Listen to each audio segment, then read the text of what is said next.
hanging out with Brooke Andersen today. Brooke is the third female thrower to throw 80 meters, with a PR of 80.17 or 263 feet and a quarter inch. She's the 2022 World Champion, two-time USA Hammer Champion, and she has medaled at every USA Championship since 2018. She's the two-time NCAA runner-up with a college PR of 74.20. Brooke has the second most marks in the world top 50 performances, second only to the world record holder. We chat about what Brooke excels at, areas she's really grown in, how hardships have helped her grow, and reminisce about key moments of her career. Brooke's story is one of tenacity, of belief that all things good and bad happen for a reason and for your betterment, and that dreams come true if you have the courage and unshakable desire to work for them. Brooke Andersen, PR of 80.17, and how many world champion 2022? Yep. How many USA championships? Two-time USA champion. Yeah. How many? You've been runner-up and third. A lot. Yeah. My whole career. Three times. What has it been? So you've made four teams? Doha, Tokyo. Are we counting the match and stuff? Well, then you had the NACAC, right? Yeah. That was up in Canada where you were. Canada, that was my first senior team. Yeah. 2018. So is that five U.S. medals? Is that what that is? Medals? 5 U.S. top 3 finishes? I think so. Yeah. So many you can't keep track of it. I don't know. I don't keep track of that stuff.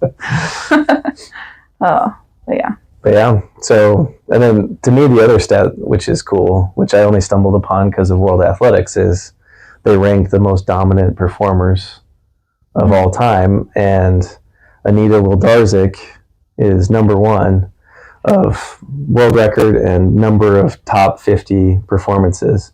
And then second is Ryan Krauser.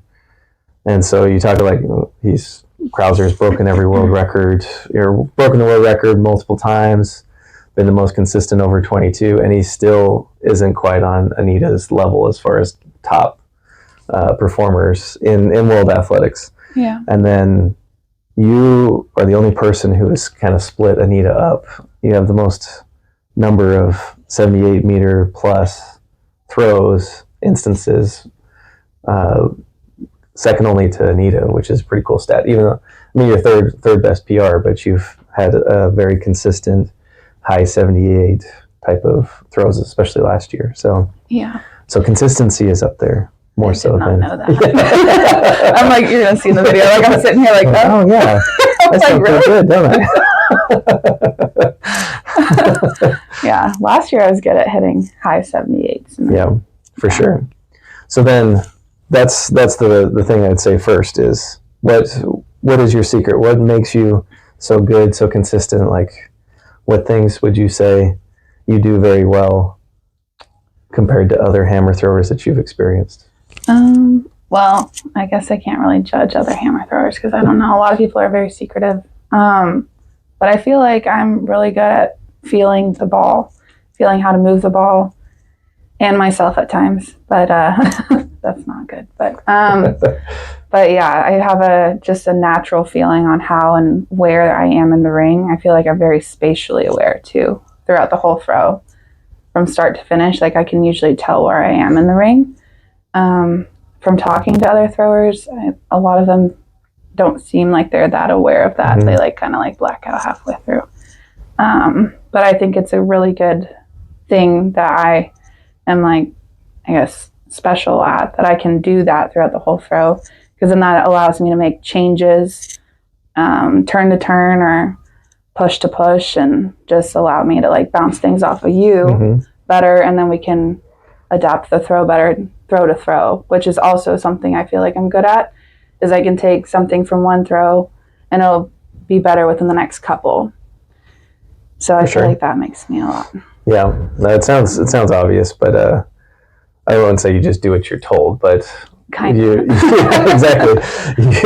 Okay, let's do this. And usually the very next throw or the very next rep, it's noticeably better. Mm-hmm. So that's, and I say that coachability is, most people say like just doing what you're told is being coachable, and it's only like one part of it. You want to, like being coachable is, I'm going to maintain all the good things and then take this little part and make that better and add it in. Yeah. And I think you're phenomenal at that. Like, sometimes I take it for granted how good you are at that. It was only from working with other throwers. I'm like, oh, geez, yeah, they struggle with that and have to be more focused on that. Yeah. And they might have to really set their overall scheme to the side and work on something, and then slowly meld the two together into it. And BA is just, no, I'll just do that and fix it and not really mess any other parts up as I do that. So 100% phenomenal. And I mean, you mentioned it too, like feeling the ball, feeling like we were throwing a hammer. So you have to feel how every action you do affects that implement. And you do have a natural knack for that. You've just always had a sense of that. Yeah. We didn't talk into why, but yeah, I have theories, but I don't know why. I was like, you can tell me.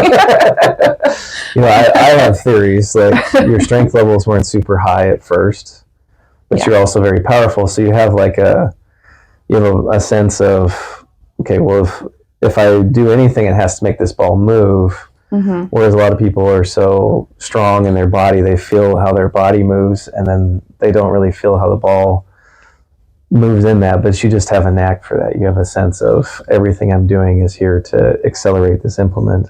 Yeah. So yeah, it's definitely there. Yeah, I feel like I'm very in tune with my body and stuff like that, and I'm able to apply things that you say. And I think one of the things that makes me like is part of being a coachable athlete is being able to, like, sometimes I'm telling you what I did, and then you're just like, yeah. So it's like you're able to feel it before your coach says it. And then if it's not right, then you're able to bounce ideas off of each other and figure out how to move forward or how to fix it. And I feel like that's a big thing about being coachable. For sure. So. Yeah, it's a feedback loop, right? So like a lot of people are like, well, tell me what to do. And most of the time it's like, hey, I'm feeling like this, but it doesn't seem to be working. Like, well, it looks like this, and it's a feedback loop, and that's actually being coachable. Yeah. And a lot of, I think it's just Western coaching is coaches have to be dictators. And I know sometimes I've seen it where people are disparaging of, like, the coach wants the athlete to tell them what's going on and give me feedback, and like, well, that's not good coaching. Yeah. And it actually is the pinnacle of good elite coaching. From my experience, what I've heard other people saying is the athlete is taking charge or taking feedback or providing feedback, and then having it be a loop. Oh, well, I see that, but I see this more, and things like that. It came from this, so this is why it happened. Exactly. Yeah. Any other things you feel like you're good at? And I don't know. I feel like I feel like I have progressed like you kind of touched on it. Like I'm a specific type of thrower. Like I found my niche in that I'm not strength, I'm more speed. And that's just because I didn't touch a weight room until I went to college, really. So I tried like in high school, but it just wasn't for me at the time. Yeah. And so I think that's a really like big point, is that I didn't try to fit into the mold at the time where everyone's like, oh, you have to be this body type or like this strength based, or you're not made for throwing hammer. And I took that with the high school coach I had at the time, and I worked on my speed because I used to play soccer for such a long time. So I was naturally like fast, I guess. And so I took that and ran with it instead of trying to fit into a mold, which I think really helped me in the long run. And since then, I've upped my strength, but I think it's only helped it. It hasn't hindered it, because I know sometimes you're more apt to do bad things when you are too strong for the hammer zone good. Yeah. So, yeah, those are the things. Another thing I would touch on is mentally. Your mental game. What's your superpower? I say this all the time. What's your superpower? I was going to mention that later because I was like, I don't know if it's a good or a bad thing. I guess it can be perceived as both.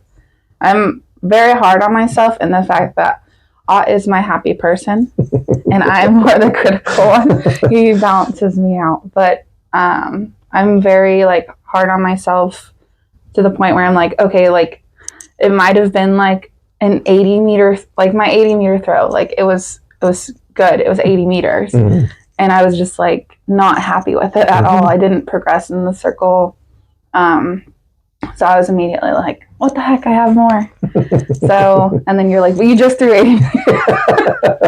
I'm like, no. But I think being so critical on myself, like in practice, has made me a better thrower in that it's helped me focus on the little things that turn into the big things. It'll turn into the 1% better. There's a flip side to that. It can also hinder me in the fact that you say I'm like a goldfish and I don't remember the good things sometimes. So yeah. Well, I'd say most strengths can be a weakness too. And I think that's important to touch on. So like you said, like, hey, I'm very aware of my body, very aware of the technique. There's times where you can overanalyze and be too in the weeds or too like, well, it just doesn't feel as good. Like my entry doesn't feel as good as, 2 weeks ago. Like what's wrong? I'm thinking the same stuff. Yeah. And so sometimes you can be like too into it or you can feel too much going on and you have to stay focused on, so what's the most important things as opposed to like, hey, I can feel the threes off. Well, you can still have a good throw. Like say you touch on your 80 meter throw. It's like, hey, there's things that are wrong, but there was a lot of good things there too. It's just like, it's a double-edged sword. And I'd say the same with like being hard on yourself. Like it's good. Like, we can maybe touch on some specific stories of that. But like I threw 80 meters and it's still not good enough. Like there was not a whole lot of celebration after. It's like, oh, I know there's more. Yeah. Even like say at Worlds when you won your world medal, you're like, hey, but I thought I hit 80 and I missed it. Yeah. So there's like, that's the good side of it too. But then there can also be downsides of it. Is nothing's ever good enough. It's hard to be satisfied with your accomplishments, which I enjoy being the person who gets to say, hey, you did good. Hey, this part is good. And I think sometimes it's a struggle. It's like, well, that's a loser mentality to be happy with things when you're still not achieving perfection yet.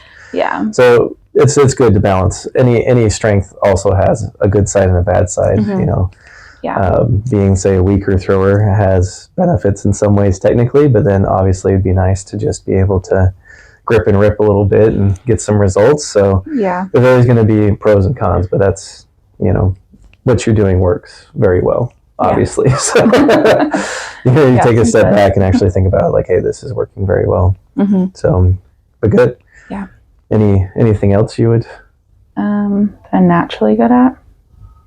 I don't know. Yeah, I don't know. You're really committed to. Oh, yeah. My dedication is like insane. Yeah. It's a rare time that BA will miss training, miss reps. Oh, I will. Things like that. So that's definitely, it's not a glamorous thing at times. You're like, I need to get it done. I need to get my reps in. Sometimes, again, there's benefits, downside to that. Sometimes it's better to focus on more recovery or like, hey, I just don't have it today. I'll just get something in, and then shut it down. Where you're like, nope, I got to get everything in. I got to have a full session, which can lead to overtraining and some of that stuff. But but being very dedicated. Yeah, I've been smarter about it this year, especially. But yeah, getting off the plane from Chile and being like, I need to do like half reps at least. But then I had a great practice. So sometimes it just takes getting over that like, hump of being like, I don't want to go, or like it's on Christmas I go train. My mom comes with me, so it's like it's fun though. We have a great time, her and I out there. Sometimes my sister, but like it's definitely. I mean, I've missed like friend things, family things, but I'm just dedicated. So I guess that is for sure. I'm naturally good at. That's stuff that you might not appreciate, but having worked with dozens of athletes as a college coach, and like that is something that is very valuable. Yeah. So people are like, oh, you know, like so and so happened, or I got to get to this wedding or whatever, and you know, these are important life events that you don't want to miss out on. But at the end of the day, like you got to do well for yourself. And I'd say the driving to the root of why maybe some of this stuff is you don't want any regrets. I'd say that's fair to say. Yeah, that's like, fair to say. You don't want to look in 10 years and it's like, oh, if I would have just, not gone to this, or like done this different. Well, I'm saying that's why you're motivated, or you think you keep that, you know, front and center, as opposed to you're like, oh well, it's, you know, the Olympics are a year away. I don't have to train for it. Like you've been very good at like, no, it's I only have 3 months. I got to make sure I'm getting good at this stuff, where I'm staying consistent. I'm not, you know, taking advantage of time in a bad way. I'm taking advantage of time in a good way. So. Yeah. And I've been very blessed with like my family, friends, they all understand. And most of the time, like my family hasn't taken a really family vacation in a bit. So, they're very supportive and blessed with like my circle around me. For sure. So, and as a coach, being the one to say, like, hey, you probably should take this time off feels weird. You know? Which is nice, you know, like there's times like, hey, maybe we should take some time off. As opposed to constantly being like, no time off. That's usually my role. So being able to flip workout. that. I'll text you after a week. Can I start training again? No. No, give yourself some time, which is a weird spot to be in for me. So I appreciate that too. Yeah. Anything else that you would say? Oh, I don't know. I feel like my greatest strength is like being able to move the ball and stuff. But like outside stuff, no, not really. Yeah, I've been better about like prioritizing like I guess self-care in a way, but like more so like chiropractor appointments, massages, stuff like that to help my body recover. In the past, I've been not so apt to taking recovery very serious. So the last few years I've been trying to do that a lot better. And now it's just a part of my daily like routine of doing things. So recovery is definitely important. Whether that's sleep, eating, or like appointments. Makes a big difference, right? Yeah. So I've been really good about that too. Like that is like my first and foremost. Like I have not done things because they go too late and I'm just like, no, I need to sleep. Yeah. So makes a big difference. Does. Yeah, 10 hours. Get your 10 hours. Get your 10 hours. I feel like I've said that before. Yeah, you said it to Jakob yesterday. I know you said it yesterday, but it's definitely you said it to me before. Get your 10 hours. And it was like, 10 hours is so long. It's really not. It's not long enough. I did the math. That means you have 14 hours to do stuff awake, which is plenty of time if you manage your time wisely. What are the things that you feel like you've had to work harder at that haven't come naturally? Biggest one I think is strength. I was a very weak little kitten. I don't think I could bench 100 pounds before like my junior or senior year. I think it was even my senior year. Yeah. And I did it on the summer program and I just decided to go for it. I got one because I was at a CrossFit gym at home. And I was like, I'm going to go for 2. I got down and my arms were like this. And I was like, okay, I'm done. This is something I didn't touch on with strengths too. But like, I know I took over after your freshman year coaching you at Northern Arizona. And I watched you throw at USA's, at U20s. Yeah. And you made the team. And I was like, oh yeah, I get to coach this girl. And I'm excited. And I met you and Scott and Joanne and very briefly, and I met, and Kenny was there. Yeah. And as my preconceived notion of watching, I was like, oh, okay, she's probably pretty good. You know, she's been throwing for a while. Yeah. She's probably fairly strong, you know, so I'm a little concerned at 59 meters, like how good she can keep progressing, or what areas she'll keep progressing. And then started in the fall. That was a rough one. And I was just like, hey, we're just gonna, you know, and I don't know what summer programs were out there or things that I've I don't remember specifically, but we started up, and the strength of BA was not legendary at that time. No. I think I was snatching with like the men's bar and like 10s on the side. Yeah. And then that was So I went from one of my how is Brooke going to get much better to like, oh my goodness, she's got so much room to improve. I'm like, oh, this is amazing.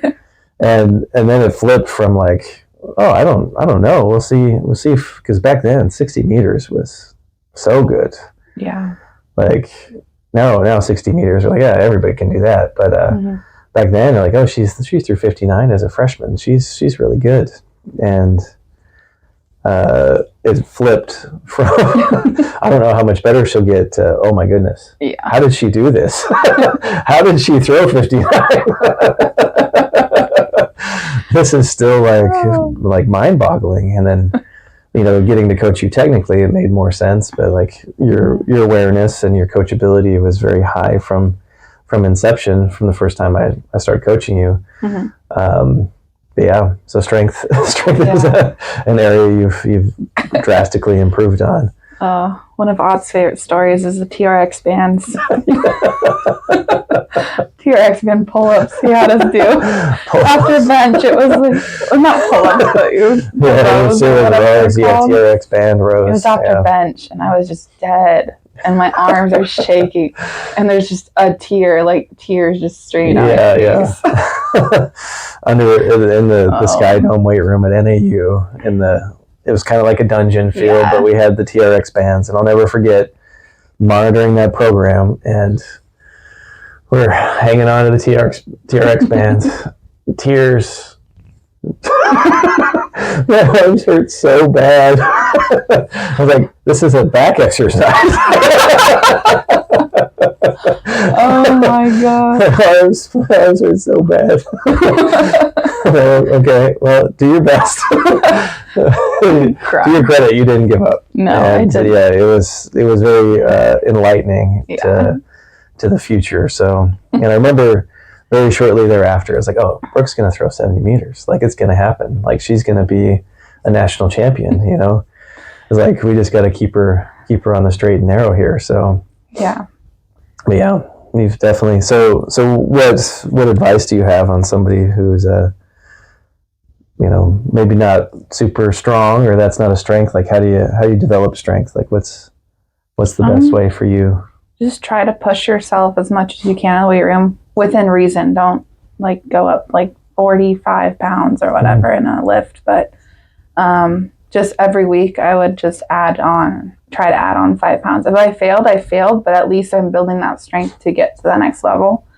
And so I just never gave up, whether it was I guess that's another strength, but It'll all bleed together. Yeah, I'll touch on it here. Whether it's in the weight room or in the ring, there's always something you can improve on. But specifically strength, I would just try to add on like more weight that I could, even if it seems scary. I'd mentally have to push myself through. Snatches are not my thing. I just do not feel comfortable overhead. But I mean, I've worked on it little by little, whether that's technique. Technique really helps with strength. So if you don't have good technique, then it's going to be harder to get to that next level strength-wise. So I remember, like, I think it was after college, like, I had to, like, sit down with you and be like, so what are the correct mechanics, doing cleans or, like, because I know I would keep the bar, like, way too far away from me. Bounce it out. Yeah, which is why I was having trouble, like, getting underneath it. And in college, I did okay, but my strength levels just, like, kind of, like, after a while, just stayed the same. And so I think that was a really, like, pivotal moment, I guess. But yeah, just like pushing yourself inch by inch, whether it's a 2.5 or a 5, or if you feel comfortable going up to 10s, like just pushing yourself that inch by inch. Yeah, there's two points to that. I would say there's an accountability portion, like how I structure the weight room is to keep some of those records for you, but if you don't have a sheet or it's not updated, but like you have to be accountable. Like the last time I did this exercise, I did X. And so you have a good memory for that stuff too, whether you write it down or whatever it is, but there's accountability. Like I did 225 last time. I'm going to try to do 230 this time. Mm-hmm. And if you set out at first, the beginning of the workout, like I know last time I did this 225, and either I did it for 2 and I got to do it for 3 this time, or I'm going to try to do 230 now at least once. I'm going to make sure I'm doing it. So there's 2 components: accountability and like that expectation of these need to go up. Yeah. Right. Yeah. So there's that aspect of in the weight room. But any other things you would say with that? I'd say like it's not just like the main lifts too. It's like auxiliaries can help you build strength. Like they may be at the end of the workout. You may not want to do them, but you should do them. Yeah. And try to push those even pushing those like will help, like whether it's bench, snatch, like there's something that it's helping build up those smaller muscles to help you build up the bigger ones. And that's a big thing too. A lot of people just focus on the bigger muscles and stuff like that and don't necessarily train all of like the small little muscles, which is what auxiliaries are meant to do. Yep. So yeah. Yep. But yeah, that's more of my strength base. That's another thing to touch on too, which I won't speak to specifics, but diet, making sure you're eating a good amount of protein and things like that is also. Yeah. If you don't eat your protein, it's not going to work. So I would say that was fats too, though, because sometimes I forget about the fat side of it. You need to have good, healthy fats in order to recover for your next day. Also, carbs. I used to struggle with my diet a lot in college. I ate way too many carbs, and then honestly, once COVID hit, I learned how my body worked more. I downloaded like I think it was RP Strength, just to learn how my body worked and like what it needed. And personally, I found that I shouldn't eat a lot of carbs in the morning before training because it just makes me tired. I need to have carbs after. So I have more protein in the morning and fats rather than, because my body runs better off that, which I think helped me a lot because I feel sustained during workout now. I don't feel like tired, like groggy, stuff like that. But yeah, that was a big thing, figuring out how your body works and what it needs in order to be successful. I would say that's just a general good habit to get into is, and this is just how your body responds to, nutrient timing is you want to have some like protein and fat, like good fat, we're not talking like, No.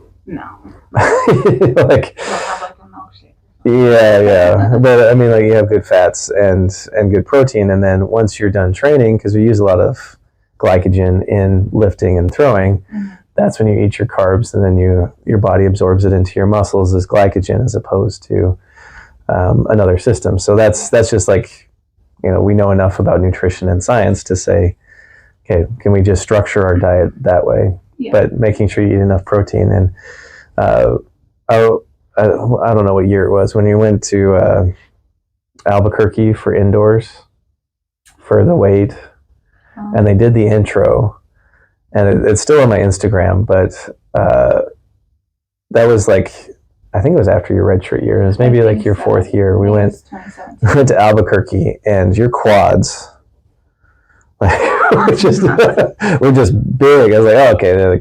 I'd say that was probably the point where like, okay, we're starting to actually turn the corner on that. And because I think there was comments even because I was like, holy crap, Brooke's quads. She's like, quads. So yeah, props to you at that point. I'd say that was probably the first where you really started to get a handle or start to get some some strength gains and things like that too. So it's maybe earlier than you were giving yourself credit for, but more so like COVID was when I actually found out how like everything worked and I started to understand it. But I mean, I used to eat bagels in the morning and then pasta for dinner. Like I wasn't like eating right. Yeah.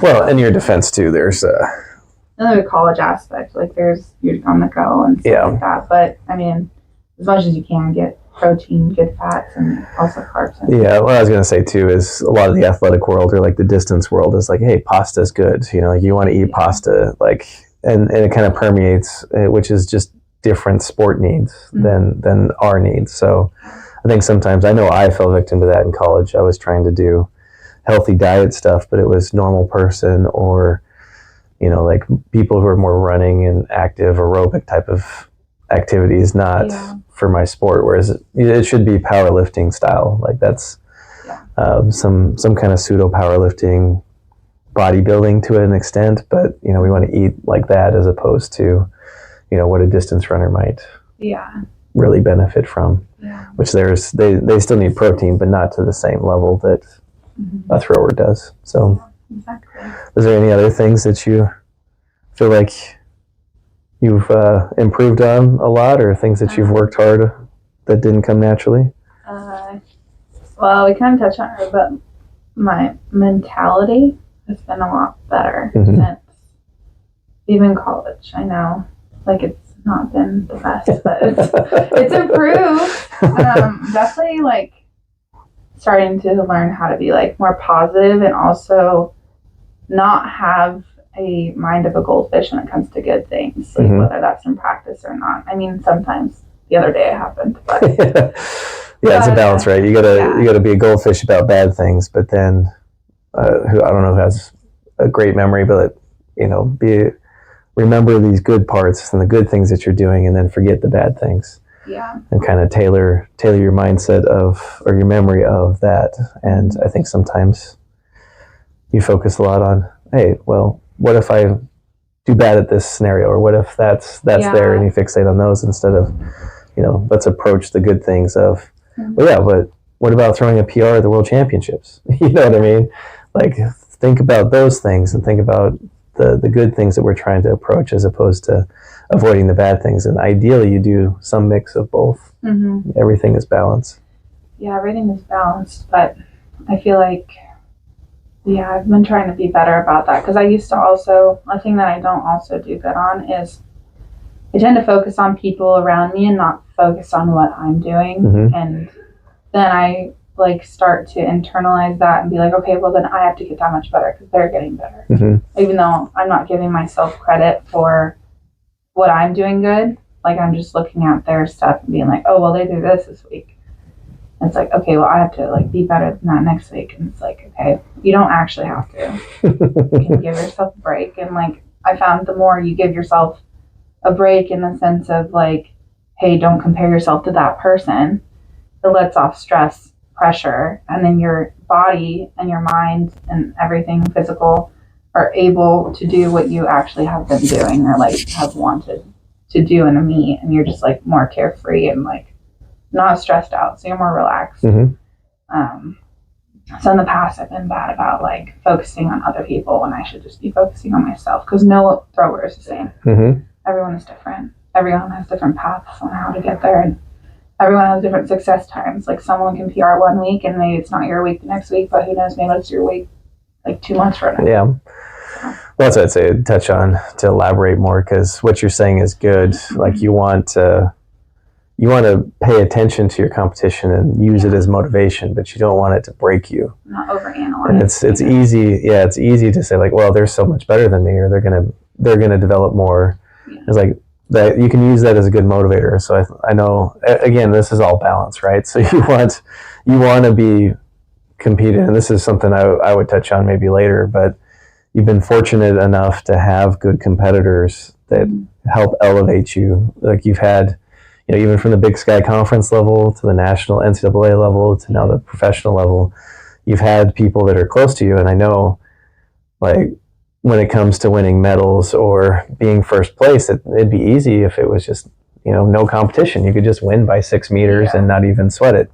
But that's what's helped elevate you to a higher level. It's like, hey, I got to beat very, very accomplished people. And so I need to knuckle down and do things well. You just want to make sure you use it as good motivation and not tearing yourself down. Sometimes, I let it go to the other extreme. Not like extreme, but I just put too much pressure on myself the other way. But it's not, there's good pressure and bad pressure.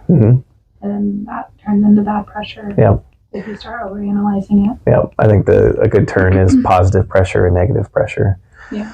So you can view pressure as this is a positive thing. Like I'm in a comp and I feel the adrenaline pumping. This is positive. I'm going to use this. And then there's other people who view that as negative. You're like, well, I just need to be in my happy place at training. Yeah. Where, I don't have pressure. It's like, okay, well, you're viewing the pressure as negative as opposed to positive. And so trying to flip that switch from, this is negative pressure. This is going to tear me down, break me down, as opposed to, hey, this is positive stuff. And, it's all a matter of viewing that. So again, being the positive, happy person as opposed to the negative. Staying in my bubble. Yeah. That's what I like to call it. Yep. My little bubble. Yeah. And then you also touched on another good thing is there's no defense in throws. I mean, some people try to play defense and get in your head and getting some real estate in there and stuff like that. That can happen. There is some mind games that can happen as a thrower, but for the most part, you don't play defense. They get their turn. They get the same 60 seconds you do. Mm-hmm. So, like, thinking about them is taking your energy, taking your time away from you utilizing the best 60 seconds you have in your turn. And so it's a good skill to just like, hey, I'm in my bubble, I'm in my space. Mm-hmm. Like, it doesn't matter what anyone else is doing. I'm going to, self-actualize and do well for myself. Yeah. And it's a balance. Like, you want to feel and elevate that pressure, but you don't want it to be too much. So don't want to let it consume you. Yeah, exactly. Mm-hmm. What else? Well, I think putting it out there too is you've competed very well this last year overall. Mm-hmm. Your training has been here and your comp has been way up here, and that's something I think you've learned. I know there was a time where you were training up here and you were competing just below that. So, what do you think has changed there? What do you attribute that to? It's just, I don't know. I want to say like maturing in the sport and like learning like you don't have to go hard in practice every day. Mm-hmm. Like you can work on things. And I know back like then, like when it was my practice marks were here and then comp was here, it's like I probably took practice a little too hard those days. Maybe tried a little bit too hard, and then I would be the comp week and then I run out of gas, I feel like sometimes. Mm-hmm. But then also just learning more so like, I feel like, I don't know how to explain it. It's like, I guess just learning how to trust myself in a comp too. Because I feel like when I got to a comp, like I'd like tense up and like force it. And then I would just like underperform, like not underperform because they still like high quality marks, but I would just be just below of like what I would practice at. And so, just not allowing myself to get to that point and like having fun with the sport and just allowing it to be carefree and learning that like, one, you don't have to take practice as hard every day. Your marks are able to fall and you're still able to work on things. Mm-hmm. And then two is like just being more relaxed so then you can in turn throw farther. Mm-hmm. And I just feel like, I used to force it a lot. Like, I threw farther in practice. Like, let's work on it. Yeah. I think there's always three things to keep in your mind every throw, training, comp, either way. What's the intensity you're throwing at? Mm-hmm. How good is the technique? And then how far did it go? Mm-hmm. If you're not thinking about those things in training, then when you get to a meet, you're probably not going to think about those things in competition. So I think sometimes we fixate on how far it's going or just the intensity. But the technique and the technique is always pliable. You can always be working on that, comp, practice, whatever. So that's the most pliable thing that you can affect. Intensity can vary wildly, right? Yeah. You just got done with a lift, you're at a comp, it's going to be elevated. And so you can't you can play with that a little bit, but that's somewhat a moving scale that is sometimes out of your control, and then distance is related to both those things. So I would say your technique has just been much sharper overall. Yeah. And like you've been more consistent with your technique, and that's attributed to, you know, time doing it and your focus, but also when the intensity came up prior, your technique would degrade, and now your technique is either sharpening or staying very similar, and the intensity bump from adrenaline, et cetera, in a comp elevates that, and you work through the same pathway in your technique. So I think that's important for everybody to pay attention to, is the technique is the most important, you know, aspect. No matter what you're doing, you have to execute good technique, and that's got to be your front center, because that's the most pliable aspect that we can always affect. Can't always affect the distance or the intensity, so make sure you... My favorite op quote is control the controllable. And that is one of them. Yes, I still use it every single day. Can't control outside stuff. Can't control the weather. Can't control officials. Can't control other competitors. But you can control what you can do. So technique, it's one of them. Yep, for sure. So. Yep, your preparation prior, how you're handling adversity. Yeah. All these things are controllables. It's your response to it, right? So you can't control the weather, but you can control your preparation for it. You can control your attitude about it. You can control, you know, things of that nature. So you can actually compete well, you know, like the Ice Queen here. That's what, you know, Brooke's got a lot of nicknames, but I do. The Ice Queen. Any stories or struggles you've overcome, or light bulb moments that you wish came earlier? Anything like that? I think that one of the struggles, injuries are a big one for me. The struggles from from not 0 to hero, but I guess kind of, was 2019. I made it was Doha, the match, and another one. But most notably Doha. I went there. I was so excited. I made the team, my first big senior team. And then I hurt my back that season. Next season, was it next season? No, I don't know. So it was 2019, right? Yeah, and then what was the... And then it was COVID. Yeah, but I thought there was another one where I was hurt. Oh, Tokyo. Yeah. Tokyo made the Olympic team, and then was hurt again. And just both of those, Doha really lit a fire in me. I was so upset watching that final. Nothing that I could have been in it. In Tokyo, too, I was just upset that, I had regrets at that moment that, my shoulder was hurt. Could I have done anything better to, help it? Even though I was getting treatment like crazy and everything. Or, what did I do wrong? Because looking back, I think the only thing that happened was I fell in Eugene and hit my head. And it ended up, shocking a nerve in my neck, and it was just pissed off. So I was just thinking, could I have done something different on that throw to not fall? And I just had regrets. But then those two, and I was crying on TV in Tokyo. They had the camera in my face, and I just didn't feel good about either of those. And they were back-to-back U.S. teams, and that really lit a fire even more for 2022. And I knew nothing was gonna stop me from getting on the podium. I was gonna do everything I could to be healthy and on. I've always said if I'm healthy, better watch out. Yeah, exactly. But yeah, so I did everything I possibly could. I think also training in at the time warmer climate helped a lot with keeping my muscles loose and stuff like that. But yeah, those were two setbacks that I think really shaped my professional career, because they were back to back, and I was just why is this happening? But it's more so what is it, if you switch your mindset, what is it preparing me for? What can I do that I haven't done in the past that would benefit me more now to get to that next level? And I think those were the shocks that I needed to have. And I mean, everyone believed in me. Everyone knew I could get on the podium. I've believed in me since day one. But the USATF staff and medical staff, all of them were you're going to come back better than ever. And just let us know if you need anything. But those things helped me become the thrower I am. I feel in a sense, just because it was two heartbreaks in a row. And yeah, just such high hopes at the time. Yeah.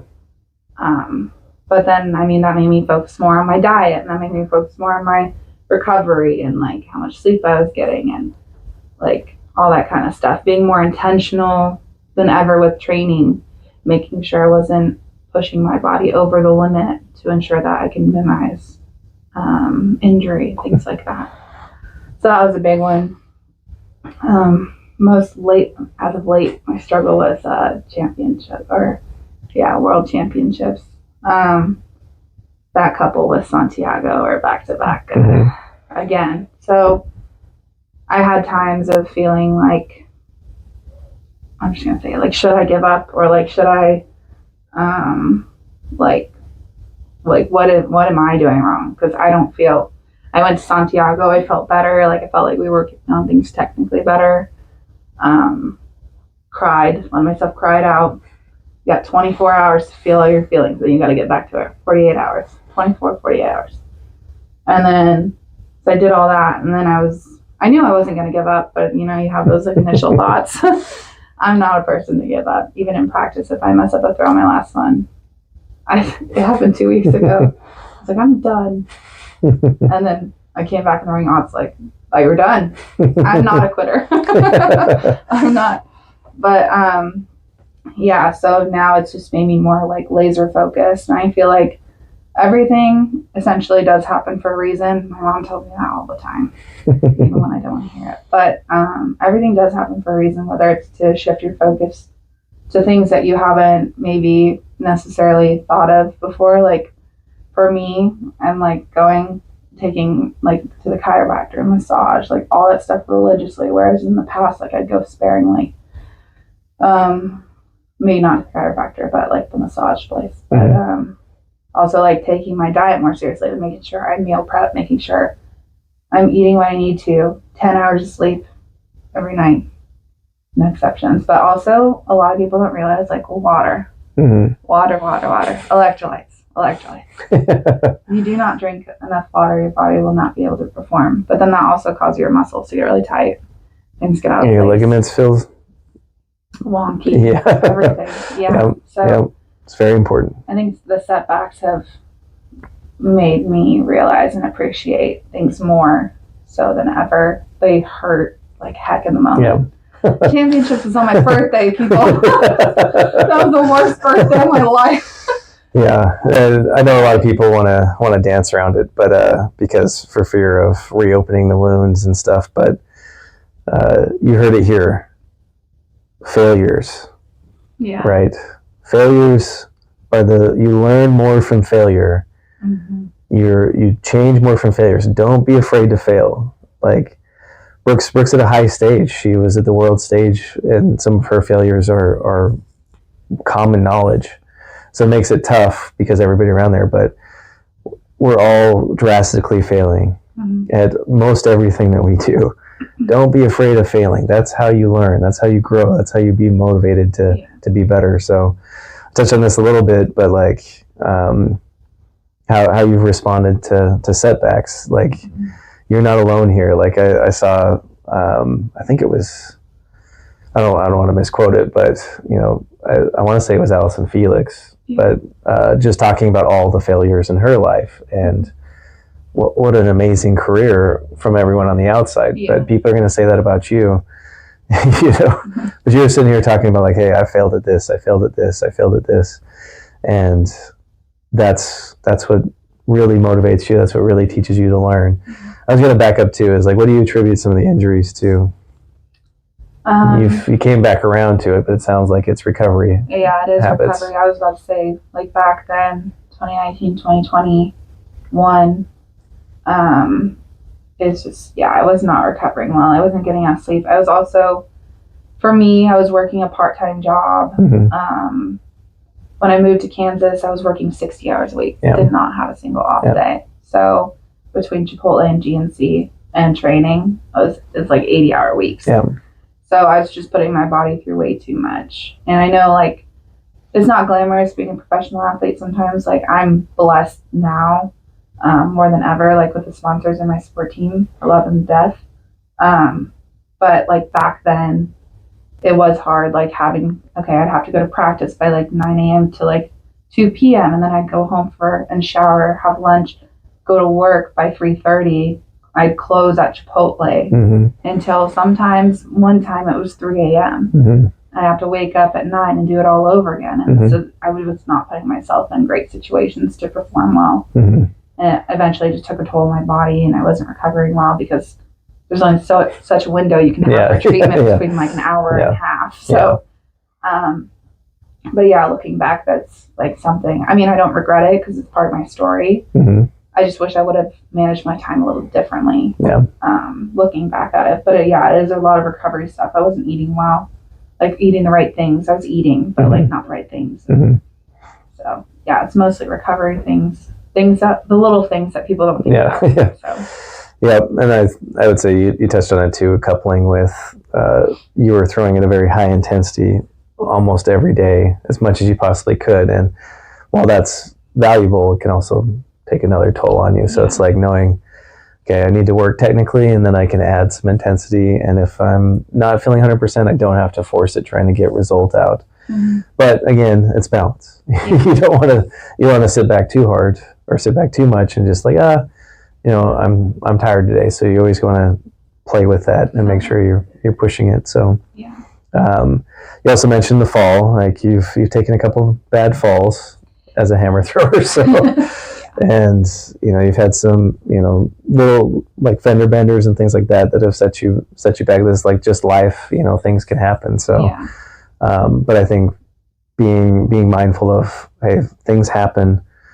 I would say that a tweak from me on the outside looking in is you would still just like, well, it doesn't matter. I have to just keep working through it. And I think that's a valuable skill. And sometimes like, oh, you just want to be tough and keep working through it. But other times like, no, I need to give myself some grace and some time to actually recover from this. I need to go seek treatment options. If it's chiropractic or massage, I need to make sure that I'm doing those things. Even on the cheap, there's things that you can do, rolling out and taking that time to stretch and, do your own types of massage or Theraguns and things like that. Yoga. Easy videos on YouTube. Yep, exactly. For anything. Yep. So you'd say like if you could go back and talk to yourself, it'd be like, hey. Like you can do something. There's always something you can do. So like even if you can't afford things or like you can easily look up recovery videos or ask a friend, or even if you train at a university, like I'm sure they're more than willing to let you borrow Normatec boots or like whatever for like 30 minutes. As long as no athletes need them. But so there's different things. So for sure. Any other stories? Things there? Light bulb moments. We talked about one the other day, where I finally learned what a push was. That was amazing. It was like, I think it was honestly, I remember this too. Was it senior year or junior year? I think it was junior year. I think it was your fourth year. And like I was just having a day. I was just like getting frustrated. No offense at Ott, because he was telling me things and I'm like, I'm doing it. It's definitely my fault. No, it was not. The story gets better. It's definitely my fault. But he's like telling me things and I'm like, I'm doing that. I don't know what you want from me. And it was like a miscommunication thing. It was like, no, you need to push. And I'm like, I am pushing with my legs. And he's like, what are you talking about? That's not what pushing is. So it was a good little fun moment. But I mean, from there, that was like a light bulb moment that I definitely had in college, and also just learning what a catch is as well. There was just like a lot of technique things. I did light bulb moments. I even had like a light bulb moment, I think this past like fall, because I was just cutting my throw too much. And I wasn't getting all the way back around. And I was like, oh, you mean like reach all the way through? And he was like, yeah, what did you think? You're not the only one to do this, but this is part of why I enjoy coaching is when the light bulb clicks on, and we can touch on this a little bit too, but the light bulb clicks on, and literally all it means is the athlete tells you the same thing you've been saying with slightly different inflection. It's like, oh, when you said all the way around, you actually meant all the way around. Like, Yes. Yes, that is exactly.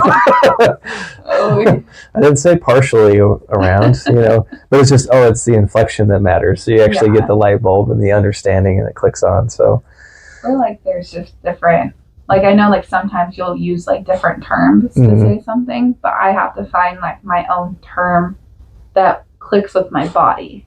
So there's different, like, there can be not miscommunication there, but like, I don't know, just different understanding there, I guess. Yeah. Like, I have different words, but then now, like, working with you for almost 10 years, or 10 years, like, now I know, being like, okay, well, you mean this, so I can say this to get my body to do this, so. Well, and that's where, like, the word push, it's what Sadiq and Bondarchuk would always say, but Bondarchuk would say either move, like move, hammer, not necessarily push, but Sadiq was always push. And so like, but that word is hard because pushing is like you push a shot put, it makes sense, it goes away from you, but a hammer, you're still connected to it. Yeah. So a lot of times people are like, push makes no sense, I'm still holding on to it. I'm not releasing, I'm not pushing it away from me per se. I know for me, I had a light bulb. I was like, well, I am trying to get it away from me. Yeah, exactly. I'm not trying to bring it towards me. Like that's a big concept thing where, okay, well, push makes more sense. But push might just be the closest word in Russian that, Sadiq was saying. Like there might be better words. So like, hey, we're going to swing the ball. We're going to do different words to say the different cues, but then you're going to interpret, words have different meaning for different people even. So the whole point is we want to be working in this way, or we want to be in this position. We want the ball out here. And so I just say the words as a gentle goading reminder, but it's up to you to feel like like I'm trying to goad an adaptation. So the words are less important than the feeling. Yeah. So when you feel something like, oh, okay, well, it felt like this, and you have your own definitions for that. So that's common and important to remember. So all athletes can remember that, because it's not necessarily what your coach says. What's important is good technique, is force application. It's good balance. There's things that have to happen on a physics level, not just what your coach is trying to communicate to you. We're going to lose things in translation. What I see to my brain, to my mouth, out into the air, have to get into your ears, to your brain, and then down to your body. And so there's lots of things that can get lost in translation. And so just even the words that are spoken are not necessarily as valuable as the biofeedback that an athlete is receiving and adapting themselves. And again, that's been your superpower. You feel this, and I think sometimes you take it for granted, but other times it's just like, no, like I need to feel like this. You say this and it means this to me, which is honestly the ideal, and I don't begrudge that. And if you're a coach out there and you happen to stumble upon this, don't take it personal. Don't take it personal when an athlete uses different words to mean the same stuff. The end goal is, are we adapting in the right way? Are they moving in a way that increases performance, i.e. velocity on the implement? And if that's happening, the words, the verbiage, or how those things come about is not as important as the outcome. So I learned that from Bingson. Like different ways to think about things. She always said, imagine a tetherball, and that like stuck with me. So thank you, Amanda. Day long now. Congratulations on the marriage too. So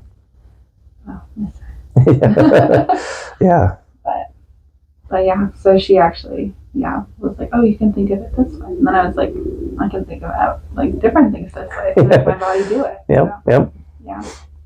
It's all about collaboration too, with throwers wise. For sure. I've been through it. Brooks put me through it a few times. I'm surprised I have an endocrine system. You lost your pancreas?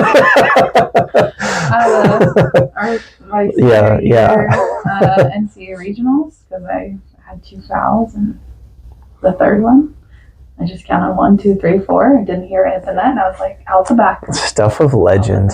I just heard Ott clap, and I was like, okay, I'm just not. My hands hurt so bad. I clapped so hard. That was fun. Yeah. Man, that was your senior year, right? Your fifth year. Yeah, fifth year. Sac State. Oh, Sac State. Sac State. Man. I had fouled out at conference before. This is same year. Didn't I? No, this is the year prior. Before, so, yeah, see, Sac State and the legend of BA. this is where BA was formed. Is it? Well, I mean, like, I'd say there's two defining moments, at least, and maybe I'm putting it on you, but and this is what I say too, like, you've been fortunate to have good competitors that have helped elevate you through a lot of your career, but so at the time, you're kind of on the cusp, you're breaking through into the NCAA scene, but this is your fourth year. You're the favorite in the Big Sky Conference. I don't think you've broken the conference record at this point. No. Was it Stewart? Stewart still had it, Lauren? For which year? My senior year? Your fourth year. Had you broken it at that point? 68. No. Yes. That conference? Yeah, 67 was my PR going into conference. Yeah. Yeah. So I broke it. So you've broken the conference record. So you're the favorite, but then you have Molly Detloff and Hannah, the Montana girl. Mm-hmm. Hannah Montana. I don't. What's her last name? Do you remember? It started with an F. I think it's Hannah. But so you have Molly and Hannah that are very good. North Dakota for Molly and Montana for Hannah, and they're right there. They've had good throws. They feel like they're in reach of you. And my senior year. That was your senior year. Waiting stars. But anyway, we're a conference at Sac State. Oh, Sac State with their cage that's not there anymore. So, Kenny Mack, don't get mad at me. If you see this, they've since fixed it, but the posts were very tight because they're in a tight space between their baseball field and whatnot. But anyway, so they put this in tighter. So already the pressure is there. Like, you want to win a championship.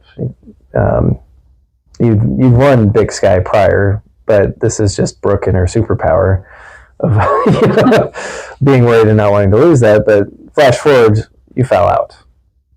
You fouled out of the conference championship at Sac State. And I know the cage got in there. I don't honestly remember it. I'd have to find the video. I just remember it. Yeah. 10 points for our team. And then we won conference by 1 point. Thank you. 4x4. Yeah. So I feel so bad. So the team still got it done. But so that moment there, fouling out, I remember, like, next to that big gate, you're just upset.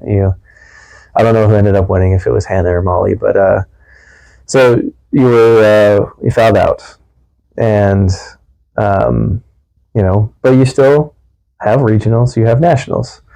So regionals is it Texas, right? Yeah. Oh, Texas. No, was it a Texas? Yeah, it was at Texas that year. It was at Texas that year? The following year was at Sac State. Yeah. So I don't want to mess up the story. This is the other year, but anywho, so you make it through regionals and nationals back at Eugene, but then USA's is back at Sac State. Yeah. So Brooke makes it through. I don't remember your mark at regionals, but you make it through. There's not, so that was big monkey off your back. I think that's now 3 throws in regionals at this point. So yeah. You have 1 out of 3, you're probably like 65 or somewhere in there. Make it through. And then we talked about light bulbs getting all the way around. Yeah. NCAA's, you're sitting in like 8th or something, right? Through trials. I thought it was 5th or 6th. Yeah, you're down the list, I'm right? Down. Yeah, I'm not top 30. And I kid you not, every throw brushing the cage on the right side. Yeah. So this is obviously the old Oregon setup, but you're brushing the cage every time. And, but again, you're chipping your way, right? You move up. And I think you're 5th into your last round. Yeah. So I think you kind of make it in, which is the goal at this point. Like, hey, you're seated kind of high, but can we just be a first-team All-American? So you made it in there. You're in that spot. And then your last throw, and the most epic celebration of all time after you throw 68, you throw a PR, runner-up at NCAAs. So foul out of conference, come through, runner-up at NCAAs, like one of maybe the most defining moments of your young career, especially.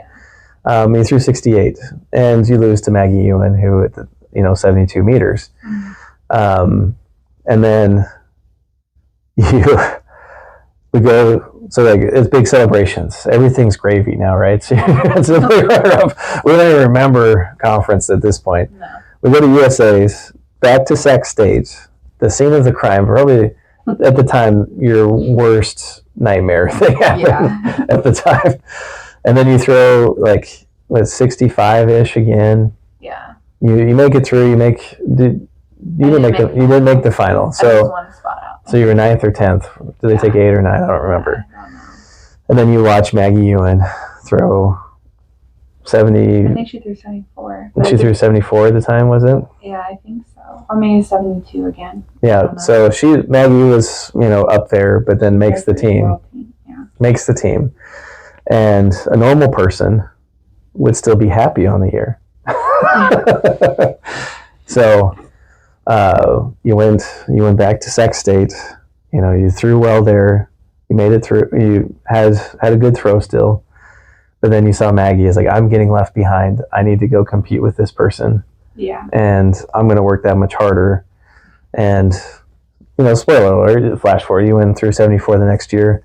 Yeah. And yeah, you went from 68 to 74 in a year just by guts. Just like, I got to get better at this. And that level of jump, like that's the point where most people flounder, and you just exploded past that. So yeah. And I say a lot of that attributes to that conference meet.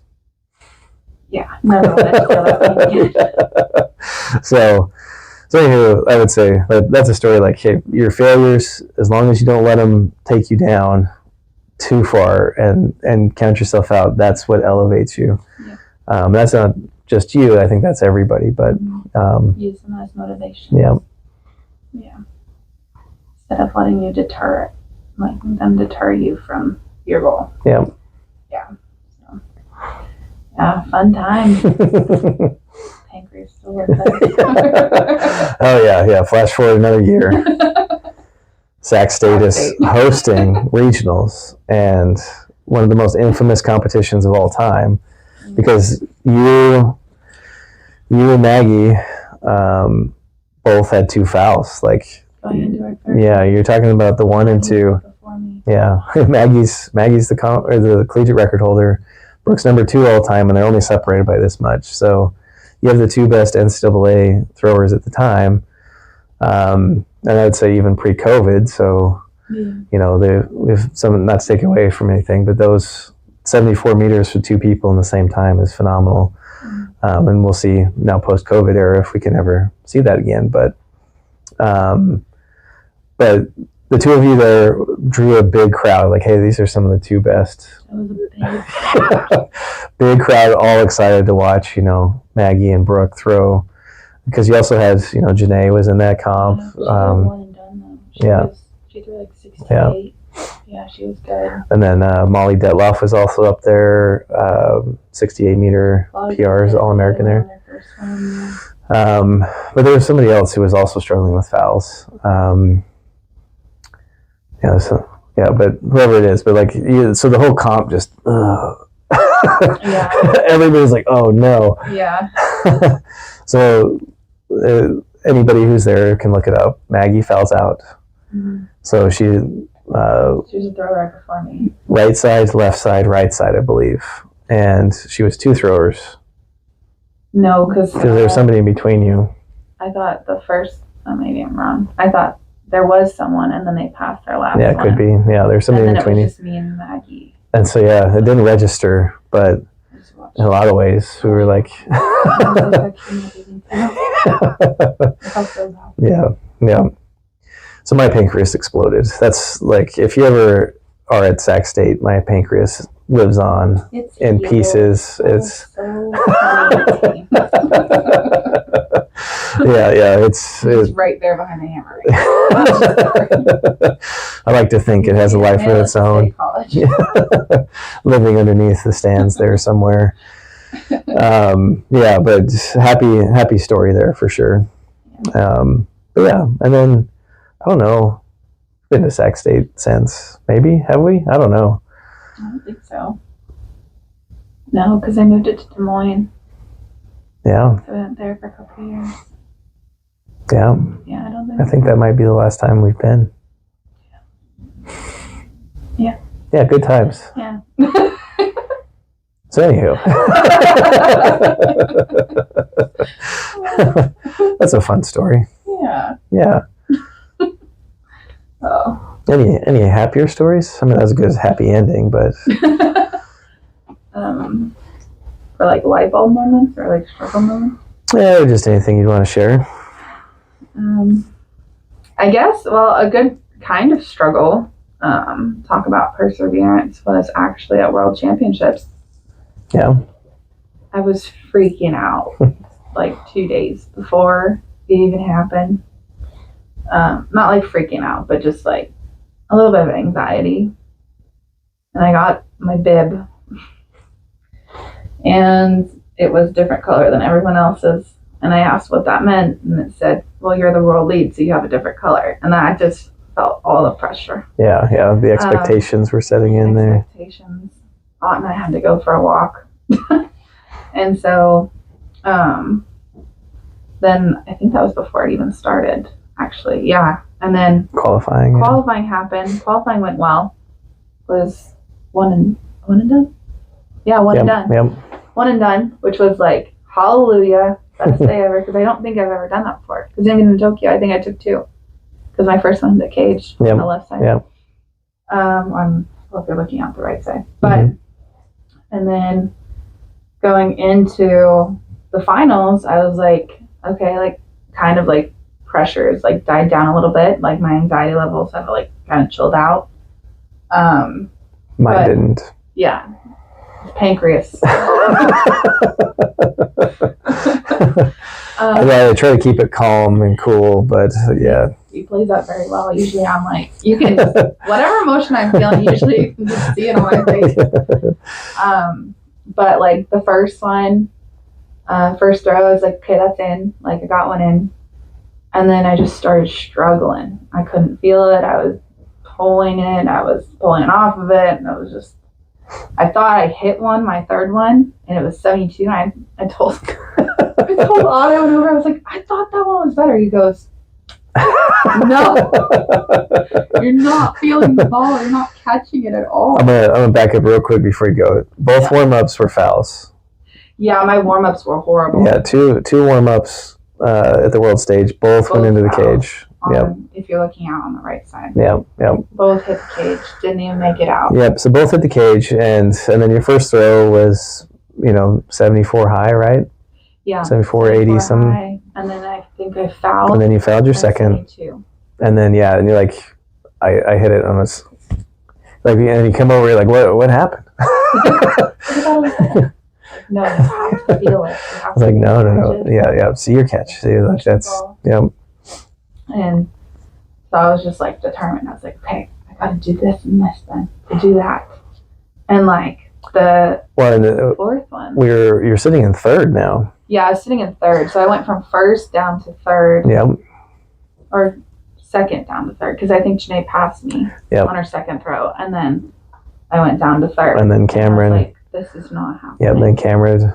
Yeah, and so I think that's the important part to. Yeah, so I was like, I gotta whip myself into shape. So a normal person here, or somebody in normal circumstances, might be like, I just don't have it today. Like it's just not my day. Or panic like sets in. Yeah. I turned that. Right. To determination. I was like, I know I can do it because of how I've been practicing and how my body feels. Like I know I can throw far. Mm-hmm. And so that first one back, I hit it. I was like, that's it. I was like, that's the one I've been looking for. Somewhat. No, but like somewhat. It was way better than the others. It was farther. It was farther. You can't even deny it. Yeah. That wasn't like my it throw. Like I wasn't like hallelujah, like that's the one. Yeah, but I was like, it was better. It was much It was closer. a base. Yes, it was better. And then they called it a foul. Yeah. And I went on a tear because I was waiting for it. We were both waiting for it to pop up on the board. And then it never popped up, and it was just like Janae's next, or I think it was Janae's. So yeah, they called a foul, and obviously she didn't feel anything. So I see the foul, and I'm like, "What's this?" Like I know it's better. I've watched Brooke enough. That's a further throw. You feel it better. You seem it, and then it gets called a foul. There's no mark up there. I'm calling our reps. I'm calling. I was like, "Hey, we got to dispute this, protest it," and I was protesting on the ground because I was waiting for the thing, and then it said cast and avoid up, and I was like, wait, but like my mark never showed, because I asked the official, I was like, wait, what was my mark? He goes, it was a foul. I said, no, that was not a foul. I was like, I know when I foul. It's like I was not even close to it. Mm-hmm. I was like, you can even see it, like they have replay on the board. Yep. And so luckily the head official was already checking on it for me. So that was nice.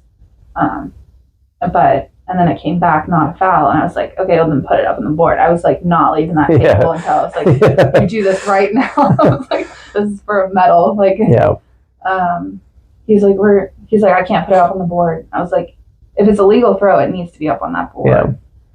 And so the head official was nice, and he's like, you need to put the mark up on the board. And so eventually I walk over to Aunt, he's like, what's happening? And I'm like, it's a fair throw, they're putting it up on the board. He's like, it's still not up there. I was like, they're working on it.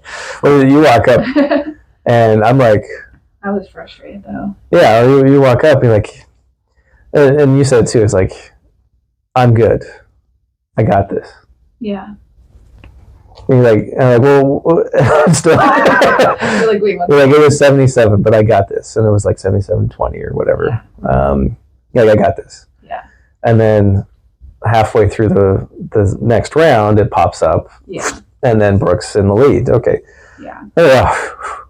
And then in my mind, I was like, I'm going to make sure it's 77. So I threw it again, 77, a little bit better. I think that, honestly, like lit a fire under me, though. And I was just like, this is like, it's like kind of in the competition, you feel like things are getting stacked against you. Mm-hmm. But you need to like break through that next level and use it as a fire to like light it up. But yeah, so, and then obviously my last throw, I'll never forget it, standing ovation. Yeah. That is the coolest. I get it too. I get goosebumps every time I think about it. That is the coolest moment I've ever been a part of, for sure. So Brooke is a little bit better, but we know there's more there. We know it. Like there's no question. You had a rough warm up. You had a rough trials. You fought a protest. You finally had one throw that is, like let's say like baseline for you at the time. 77-40 or whatever it was. And then you're still like, hey, we got to respond. Like Cam's going to be dangerous. Janae had a 78-meter PR. Like they're all dangerous. Like you have to be ready. Never count anyone out. Yeah, you have to be ready. And so you were locked in, like regardless, which was awesome. So it was like, hey, I have to be ready. They're going to throw far, and so you weren't gonna not respond. Yeah. And they don't throw further. They don't challenge you. Yeah. So, and this is the cool part too, because you can tell, and you walk in, and it's just a victory throw. Mm-hmm. One of my favorite things is like, put on a show now. Yeah. If you ever get the victory throw, put on a show. I tried you. That happened, so I was like a little scared of that. Yeah, but you were locked in. You could see it. It's in the eyes. You can't fake this stuff. Like you can tell when somebody's kind of like, I'm just trying to fake it. They're not really ready. You were ready, and there was a perfect lull in the stands. In the about to start or something. Yeah, so the stadium was filled up, but nothing really going on, and the speaker's like, hey, Brooke Andersen is your world champion taking her last throw. Mm-hmm. And I'm going to goosebumps even thinking about that. Yeah. And she hits this, and it's a very good throw. And from my angle, I'm at the back of the circle, back on the opposite end of the stands, and throws, you get a mighty yell, like Leonidas there. That was the first time I've ever yelled. Yeah!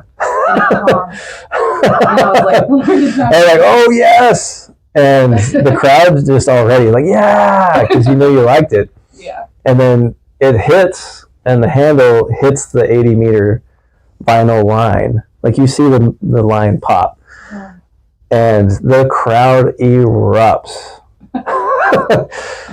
and starts cheering and whatever. And you celebrate stepping out, and you start to cry, all the celebration stuff. But I think it's still on Daniel Hall's story, so you can go look at that because he's up in the stands, and you see the standing ovation from up in the top stands.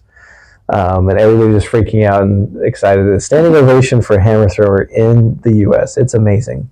Yeah. You can also watch this whole thing on YouTube.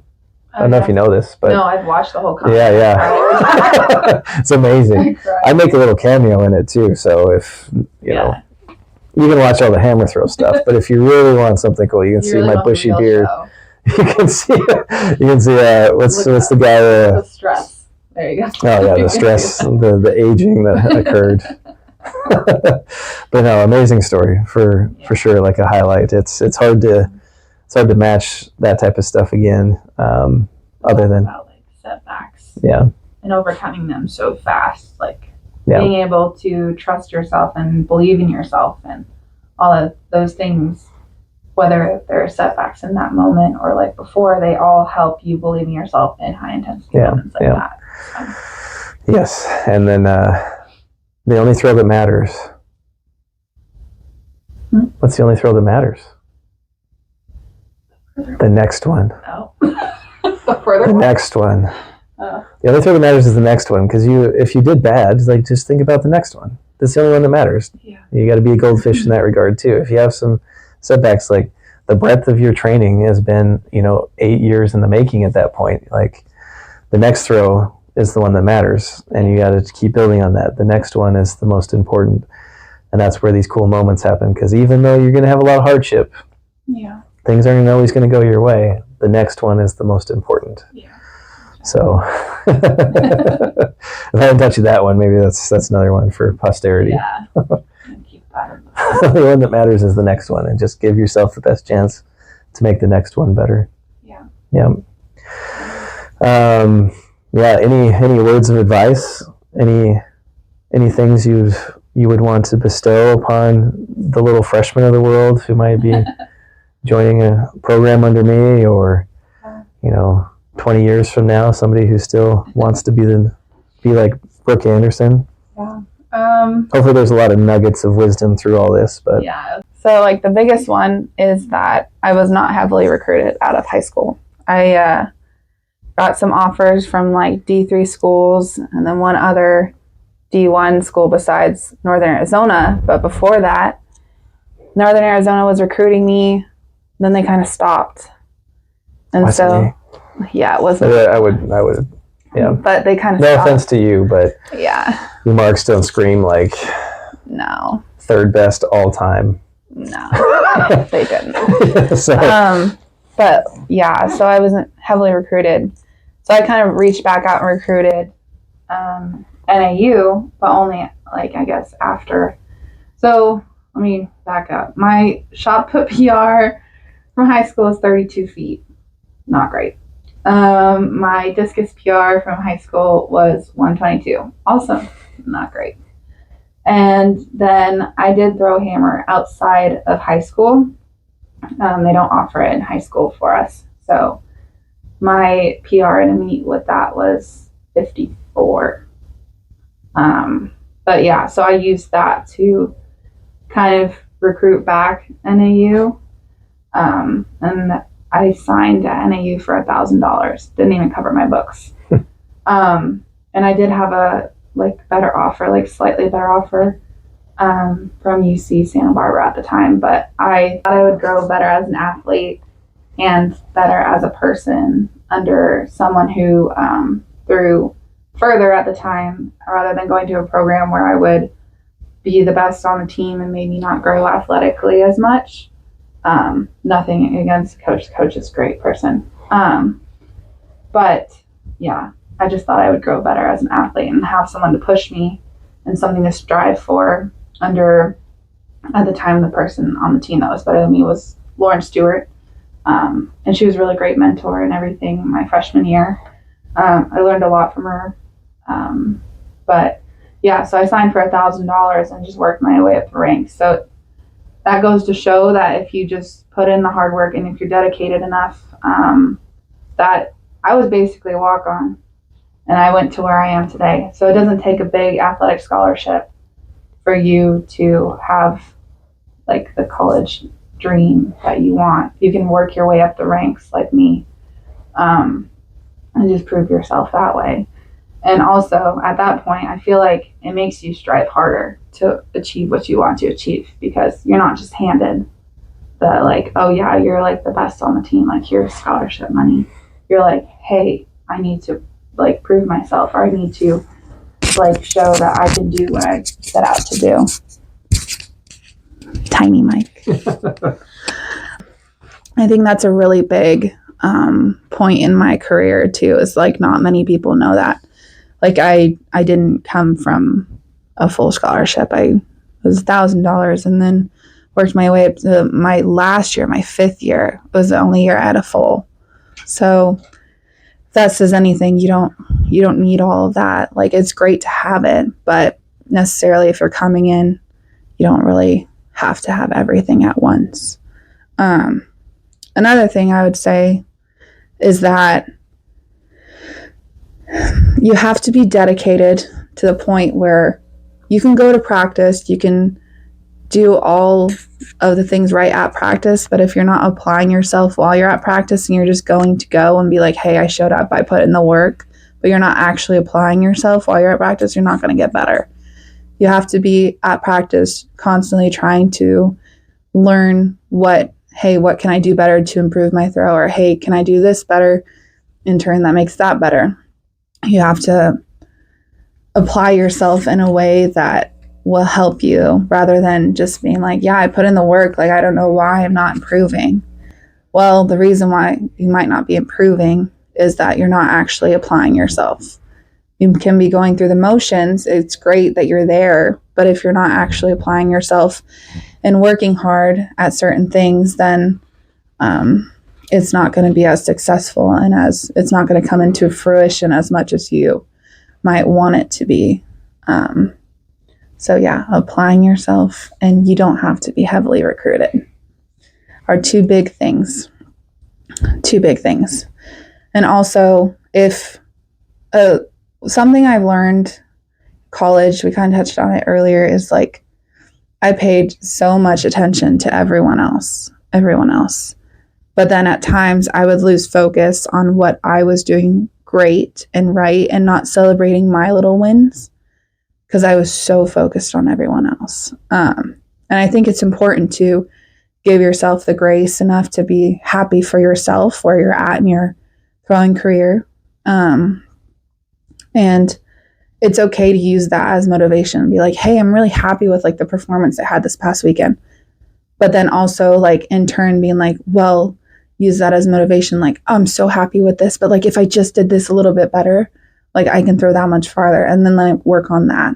So it's great. Like you need to be happy for yourself in those little wins, which I took for granted in college a lot. And I think that would have helped me enjoy the process a lot more.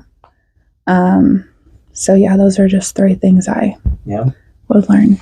Be happy with where you're at and not content. Yeah.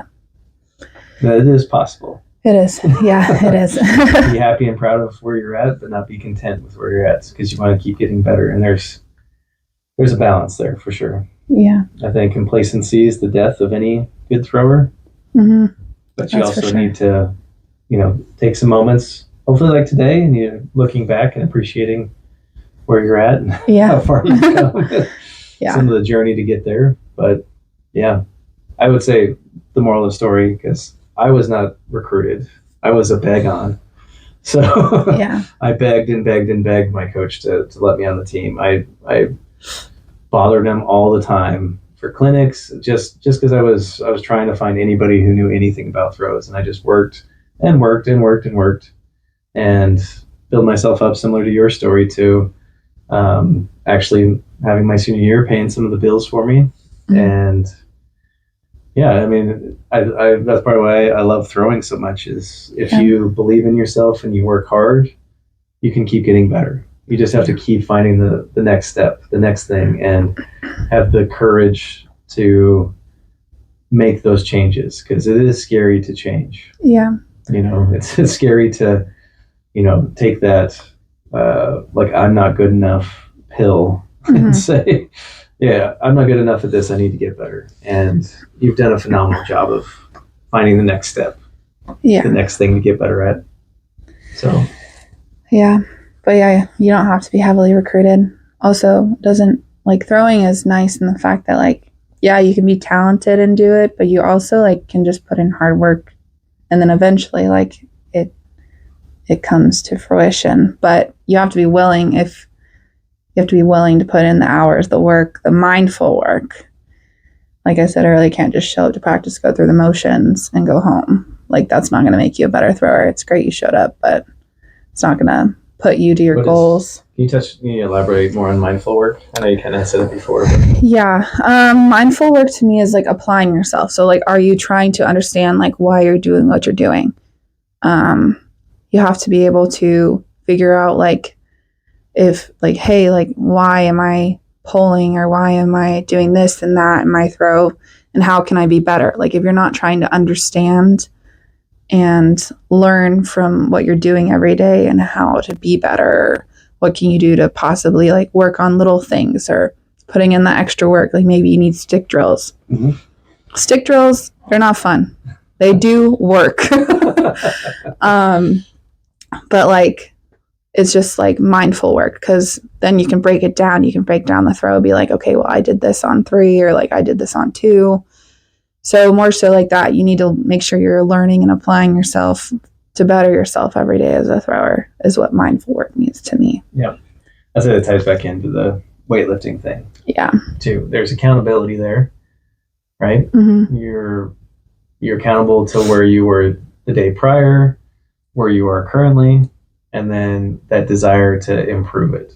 Yeah. So, and it doesn't fix itself. No, definitely not. It doesn't get fixed overnight either. It'll take some time. I think there's a lot of throwers who just are waiting for lightning to strike. Mm-hmm. And that's just not how this works. You are in control of what you do in the circle. You're in control of your technique. You're in control of your efforts. And I would say the most talented people, you touched on talent, are those who make this very important. They take it personal. They make sure that this is, I'm going to get better at this today. And that's an intangible in our sport for sure.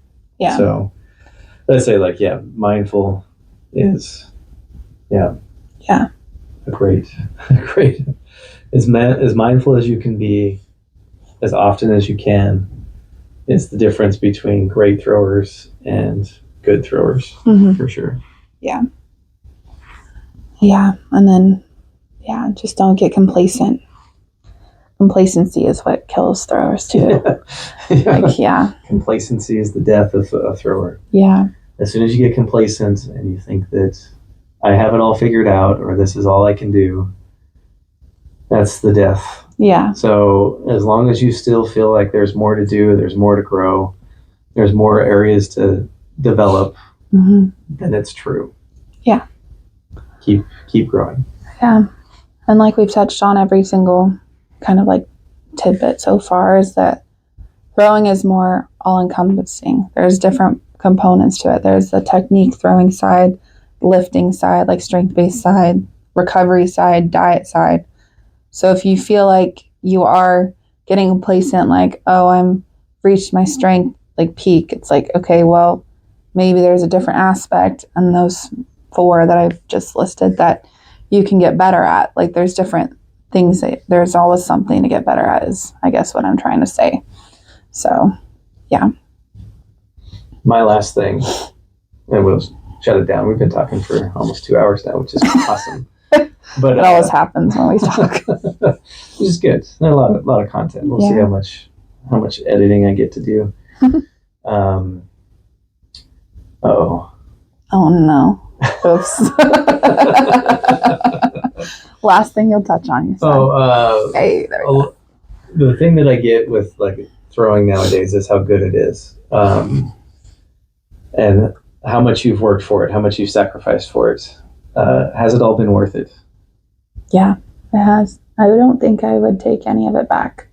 Even the setbacks I've had, like I've said on this so far, like I feel like I regret certain things, but it's like you look back at it and it's just like I wouldn't be where I am today without all those setbacks or without those injuries, or like, as weird as it is to say, like the working 60 hours a week to like it's all shaped me and how I am as a thrower, like losing conference or like, you know, not being recruited out of high school, like all those things.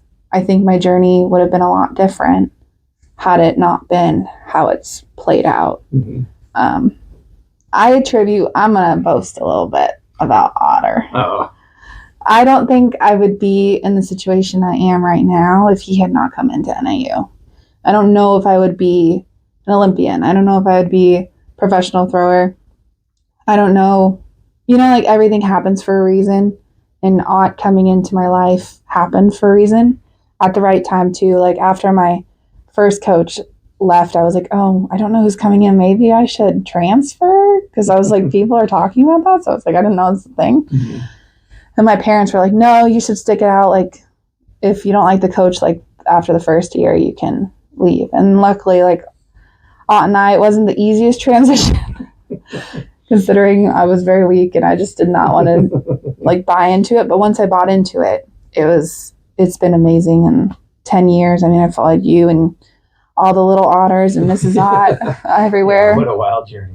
Yeah. So I credit my career to Ott. So yeah, I just had to throw that in there. Thank you. It better make the cut. Yeah. Thank you. I take very little credit, but it's been a pleasure. Yeah. I say how lucky I am, and luck plays into it. Having the privilege to work with amazing athletes, it is just a huge privilege. You can lead a horse to water, but you can't force him to drink. So, Yeah. I could be, the greatest fountain ever, but if nobody's drinking from it, it doesn't matter. So, Yeah. thank you for all your hard work and all your tenacity.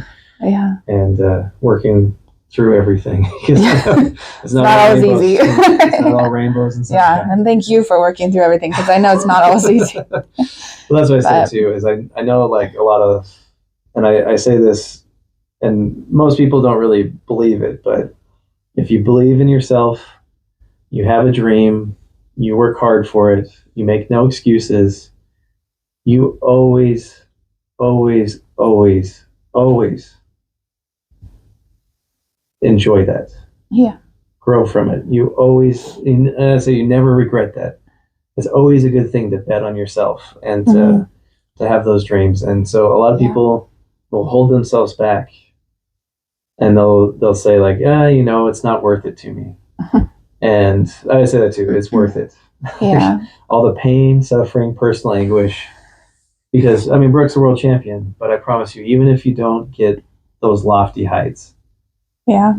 believe in yourself, work hard, do everything you possibly can to be the best version of you. You will not regret it. It will be the greatest time of your life. And we're just throwing little implements. Yeah. We're just throwing little balls and javelins and whatever else. But you never regret Anything. buying in, giving more of yourself, working harder than you think you should. Yeah. Doing more than you think is rational, and just really believing in that, because this is a crazy thing. But I've people who've really bought in and never done it, and really bought in and actually have done it. I don't think they regret it at all. No. Regardless of outcome, Yeah. you're not going to look back with any kind of regrets. I think that's the big takeaway. So yeah, like I'm fully, like I bought in on my dream. Like I got into a hard grad program at NAU. They only let in 13 people a year. And I was faced with the hardest life choice at that point to date. Did I stay at grad school? And at the time, that summer, it was a week before school, and Ott goes, I got a job at K-State. I'm leaving. You can follow me if you want. There's room for you. Or like, he's like, I won't judge you if you don't. Like, and I literally called my family that afternoon. I was like, I'm moving to Kansas. I was like, they're like, what? Like, are you sure? Like, you can just train remotely. I was like, it won't be the same. Mm-hmm. I was like, I have to do this. I was like, I can always go back to grad school, but I can't go back on my dream. Like, you get older, it's just not time anymore. Things happen, you know, but everyone told me I was crazy. Did I cry leaving Flagstaff? The whole way. Yeah. The whole way. I even picked up my dad in New Mexico to help me move. And I just cried that whole 5 hours to pick him up to at the airport so he could drive with me. But looking back, like moving to Kansas, I had less than $1,000 in my bank account because you're in school. You don't. Yeah. Saving money is not. And I was paying off like student loan stuff. So I got to, like, I paid my first month's rent and all that stuff. I had $300 in my bank account when I got to Kansas. But I mean, I wouldn't change it for the world because I mean, I went on my dream and it turned out like this is where I'm supposed to be. So yeah, if you have a dream, like Ott said, go all in on it. It's worth it. You won't regret it. And I don't regret my decision. Like I said, I can always go back to grad school if I want. It does suck that I got into a really hard program, but I wouldn't change it. And also I had a job offer in California that I went to even just stay at grad school and train with you. So, yeah. But yeah. Very, very real sacrifices. Yeah. So thankfully, like we say, oh, well, it was all worth it. In the end, we didn't know. Yeah. We really didn't sponsors and stuff. Yeah. My parents helped me out too. I have a great support system that way. Lots helped me, like at the time, like didn't like require much of me. Just show up and train, put in the work, honest work. And yeah, my agent Karen is great too. So just surrounding myself with good people and all that kind of stuff. But yeah. Good stuff. Any more? I don't think so. Cool. Yeah. I'm sure there's more, but I'm sure there is. We could probably do a part 2, honestly. Yeah, we'll see. Follow up. We'll see. Yeah, this is a good one though. Yeah. Thanks for taking the time to do it. I know, of course, it's taken away from some lifting. Oh, but nah, we got time. We'll get it done. Yeah. So, thanks. Thanks, Otter. It's been a pleasure. Yes, of course.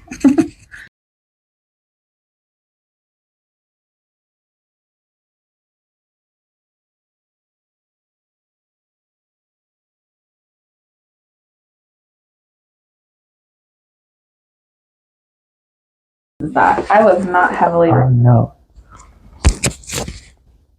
How did I do? Your mic is not lit up. Oh no. I was talking pretty loud. Wait, it turned off then because I haven't touched it. Oh no.